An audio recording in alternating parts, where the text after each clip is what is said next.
আপনারা অনেকক্ষণ যাবৎ অধীর আগ্রহে বসে আছেন যে খেলা হয়ে গেছে, আপনারা সাংস্কৃতিক অনুষ্ঠান দেখবেন। সাংস্কৃতিক অনুষ্ঠান মাগরিবের আগে করা যাবে না, মাগরিবের পর। পঞ্চম শ্রেণীর শারমিন, পঞ্চম শ্রেণীর বর্ষা এবং মালিক।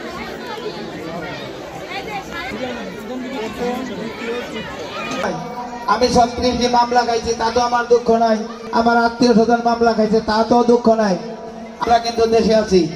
আমি বক্তব্য দীর্ঘায়িত করব না, আপনারা অনুষ্ঠানটা যাতে সুন্দর হয়। শিক্ষক মারুফা খাতুন, রাষ্ট্রবিজ্ঞান, ঋতুমণি ঝিম, প্রাণীবিদ্যা বিএসসি, সমাজকর্ম বিএসএস, সহকারী শিক্ষক তাবুর রহমান।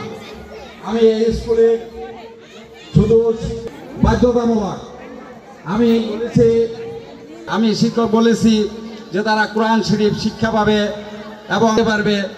কিছু হাদিস অন্তপক্ষে 40টা হাদিস শিক্ষা দিব। মুসলমানের জন্য জরুরি ফরজ। হাফেজ হলে ভালো, যদি আরো বেশি শিক্ষা শিক্ষিত আরো ভালো। ভালোর স্কুলে যে আমরা আরবি শিক্ষাটাও রেখেছি, এই কথাটাই বললাম। আমি আমার শিক্ষকের বিশেষ রাজনীতিবিদ, সবাই একটা করতালি দিবেন সবাই।